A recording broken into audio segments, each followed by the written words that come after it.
Hey everyone, it's me, and today we are doing the next chapter in Doctor Who. This one is called The Romans. That's the new story arc we're stepping into, and it looks like there's 4 episodes. So you'll get this over the course of this week and next. Today's episode is called The Slave Traders. This is the 12th episode of the second series of Doctor Who. After relaxing at a Roman villa, the Doctor is mistaken for a murdered lyre player. I shouldn't have looked up the description. I like to keep spoil-free. That's as far as I'm going to look, but cool. Can't wait to find out what happens. So without further ado, let's get into more Series 2 Classic Who. I'm gonna watch with you just like I always do.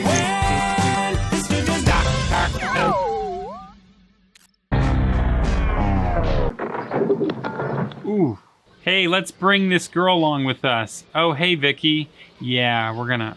Wait, what? We're already embracing Vicky. Like, Vicky's already, like, feels very forced. The way you spoke, I thought we were gonna have adventures and see things. Been here nearly a month, and all everyone wants to do is sit around and rest. A month? Wow. Well, this is nice. This is truly the first time they've really kind of had a vacation if they've been at this for a month. This is too small a place, Sevcheria. It's our last chance before Rome. Here's our last chance. We pass through much before bigger towns. Yes, and with legal representation. Slaves we've already brought from Gaul are in no condition for further travel. And the quality is such we shall have to take far below the market price as it is. The 2 women. Yes, very suitable, I agree. Yeah. I doubt even the possibility. What were the fashions like when you left London? London? Never heard of it. But you told me that that's where you came Ah, you mean Londinium. When in Rome... from. Can I help you? Londinium. Yes, how much is this, please? Well, now, what would you consider to be a fair price? 2 who were just here. Do you know them? My sight, not the name. But they do live here? Yes.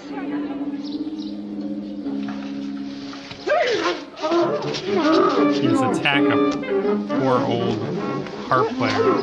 Dude, hardcore attack. It's not just attack, it's straight murder. Move on? Certainly not. I'd like to stay here as long as possible. Good, that's settled. Settled, fine. How many times do I have to tell you that the TARDIS is quite safe where it is and can take off from any angle? I've never known such a pair of warriors. Really? He just wants to no longer be the Doctor. He's still struggling with saying goodbye to No way. Do you know anything Susan. about this? No. Well, it's all right living here, but it's boring. No wonder he gets irritable. That's got nothing to do with living here, believe me. It's true. I know what you're insinuating. Yes, that I'm not capable of taking care of myself, eh? All right, what's going on here? Safer indeed. Afraid to let me out of your sight, are you? Of course, you know, this is going to be your first exploration. That hair. It just doesn't go with those clothes. Oh, yes, I know that, but Come sit down. Haircut. Now, just a minute, Barbara. Won't hurt. I got it in the market special. Yes, but which market? Oh, don't be such a baby. Come here. How long do you think the doctor will be away? She does know what she's doing. No idea why. Well, the owner of this house could come back before he does. Well, if he does come back, we can always go back to the TARDIS. Friends! Romans, countrymen, lend me your ears. I come to bury Caesar, not to praise him. Careful what you say, Oh, bud. boy, that was a mistake. I finished feeding them, Sevcheria. Good.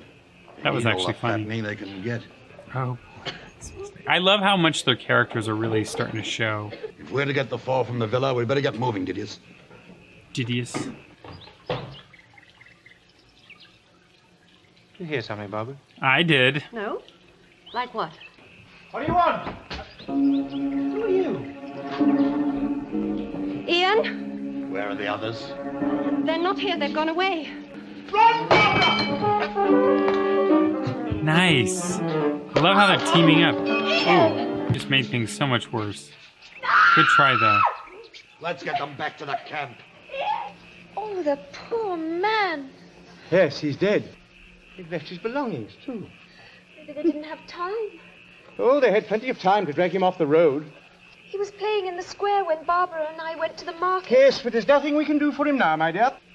Stay here. Are you looking for somebody? Is that your lyre? Why, have you lost one? No, only if it is yours. And what if it is? Why, it's you I'm looking for. Yes. You must be Maximus Patalion from Corinth, whose skill as a musician is talked of even in Rome. Really? It's most interesting. We expected you in Assisium yesterday. When you failed to arrive, I sent my men out to search for you. When you sent word that you intended to make your way on foot, playing your lyre for the people, it caused great concern at court. Court? Caesar Nero's court. The emperor of all Rome is very concerned for your safe arrival. He looks forward to discussing your music with you. The emperor? Nero, eh? Oh, yes, of course. Nero. I have heard that he plucks a string or two. Yes, the child. She travels with me. And we shall never get a better chance of meeting Nero. But, Doctor, you don't even know your own name. Oh, of course I do, my dear. Maximus Patalion, if you're ready. Oh, yes. Now he does. Quite, Conveniently given to him. How much for the British woman? More than you can afford, friend. The woman goes with us to Rome. 700. Each? They say we're going to move tonight, Barbara. We'll escape then. Will we? Have you any idea how the Romans treated their slaves? Or how many of them escaped when he and Vicky get back from Rome? Well, wait for us. But for how long?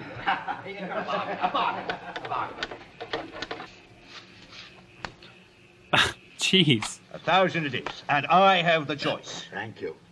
I love that they these get two. treated that way And that one. for doing nothing but existing. But, you know, it's historical, so, you Don't know. forget, you can bid for the woman in Rome if you like. Then again, when Rome. living Shall we go while to black, Rome? this also Come on happens. then, march!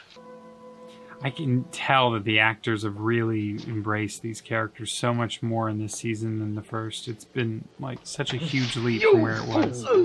I went to where the body should have been, and there he was alive. Nero pays well when better musicians than he are put out of the way, and you failed, you fool!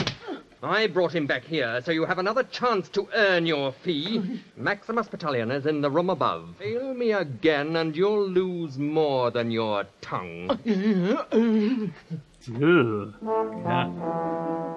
Yeah. I'm sure even Nero can play better than that.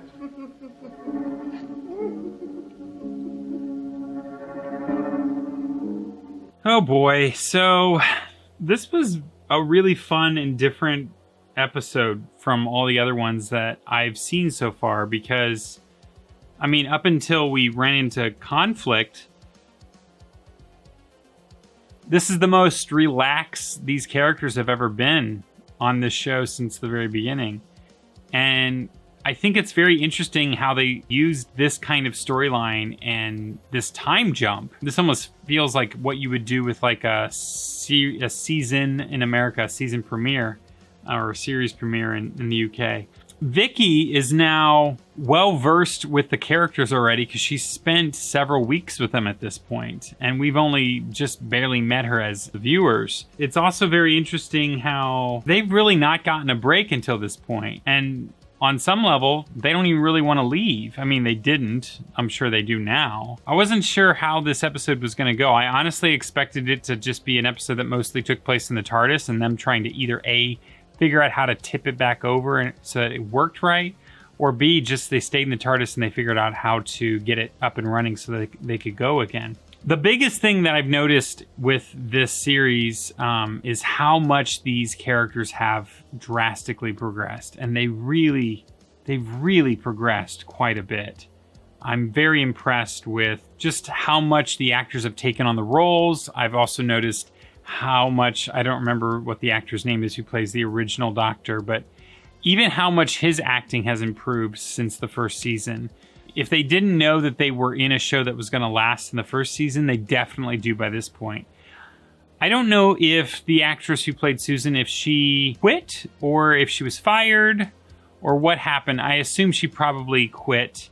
Maybe she didn't anticipate being on the show for as long as she was, but the characters really shined in this episode, more than I've ever seen them. Like making jokes about the fridge, or when she does his hair and she goes, oof, maybe I shouldn't have done that. Like, I've already felt what these characters were, but before they were just kind of like, Ian's the heroic one who's kind of like worrisome, but, you know, mild-mannered. And then you've got Barbara, who is, you know, very motherly and very, like, nurturing and very concerned. And then you have Susan, who's always, like, reckless and, you know, kind of naive and fearful of a lot of things. And it's so funny. And then the doctor, of course, is always cranky and Now we've got Vicky, who's bringing a whole different thing to the dynamic, where she's very, like, almost annoyed, but understandably so. You know, she's like, where's my adventure? You brought me along and I'm not getting one. She'll definitely get one here. I mean, I feel like you were in the TARDIS, it crashed, you're already in the start of an adventure, and you just traveled through time. How much more cool can it get than that? But anyway, this is only part 1. Of course, the Romans have a problem with, you know, different people's nation, I guess. Whatever. There's always someone in history who hates someone, and that includes present day as well. But let's travel to the future, shall we, by going to next week's episode. So, until next time when this dude does it again. Oh my God, can you believe that they did that? And then they went and did that? And then can you believe that they came up against, right, that too.